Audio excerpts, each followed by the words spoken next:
പ്രധാനമന്ത്രി നരേന്ദ്രമോദി മൻ കി ബാത്തിൽ സംസാരിക്കും അദ്ദേഹത്തിന്റെ വാക്കുകളിലേക്ക്. गति की गति कितनी ही तेज हो जाए, भवन कितने ही भव्य बन जाए, लेकिन फिर भी जीवन अधूरापन अनुभव करता है।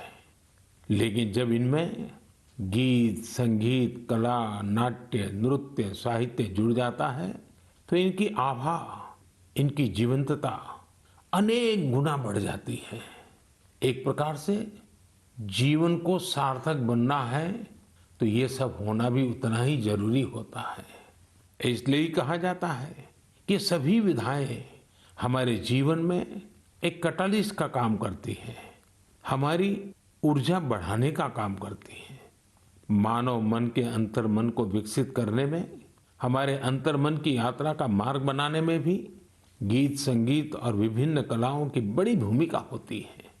और उनकी एक बड़ी ताकत ये होती है कि इन्हें न समय बांध सकता है, न सीमा बांध सकती है और न ही मत मतांतर बांध सकता है।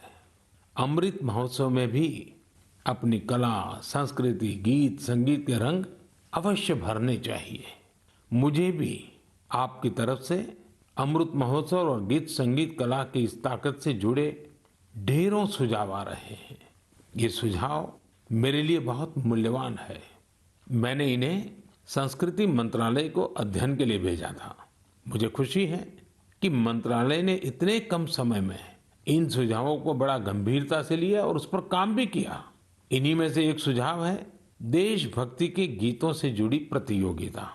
आजादी की लड़ाई में अलग अलग भाषा, बोली में देशभक्ति के गीतों और भजनों ने पूरे देश को एकजुट किया था। अब अमृतकाल में हमारे युवा देशभक्ति के ऐसे ही गीत लिखकर इस आयोजन में और ऊर्जा भर सकते हैं। देशभक्ति के गीत मातृभाषा में हो सकते हैं, राष्ट्रभाषा में हो सकते हैं और अंग्रेजी में भी लिखे जा सकते हैं। लेकिन ये जरूरी है कि रचनाएं नए भारत की नई सोच वाली हो, देश की वर्तमान सफलता से प्रेरणा लेकर भविष्य के लिए देश को संकल्पित करने वाली हो। संस्कृति मंत्रालय की तैयारी तहसील स्तर से राष्ट्रीय स्तर तक इससे जुड़ी प्रतियोगिता कराने की है। साथियों, ऐसे ही मन की बात के एक श्रोता ने सुझाव दिया है कि अमृत महोत्सव को रंगोली कला से भी जोड़ा जाना चाहिए।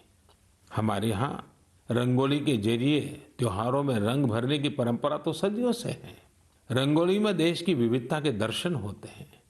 अलग अलग राज्यों में अलग अलग नामों से अलग अलग थीम पर रंगोली बनाई जाती है। इसलिए संस्कृति मंत्रालय इससे भी जुड़ा एक नेशनल कंपटीशन करने जा रहा है।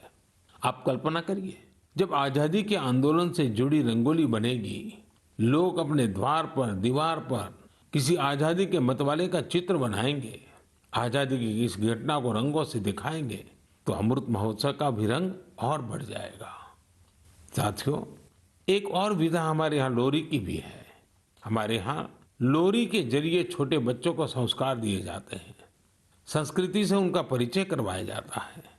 लोरी की भी अपनी विविधता है, तो क्यों न हम अमृतकाल में इस कला को भी पुनर्जीवित करें और देशभक्ति से जुड़ी ऐसी लोरियां लिखें, कविताएं, गीत, कुछ न कुछ जरूर लिखें जो बड़ी आसानी से हर घर में माताएं अपने छोटे छोटे बच्चों को सुना सके।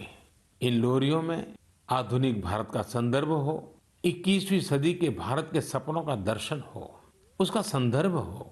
आप सब श्रोताओं के सुझाव के बाद मंत्रालय ने इससे जुड़ी प्रतियोगिता भी कराने का निर्णय लिया है। साथियों, ये तीनों प्रतियोगिताएं 31 अक्टूबर को सरदार साहब की जयंती से शुरू होने जा रही हैं। आने वाले दिनों में संस्कृति मंत्रालय इससे जुड़ी सारी जानकारी देगा। ये जानकारी मंत्रालय की वेबसाइट पर भी रहेगी और सोशल मीडिया पर भी दी जाएगी।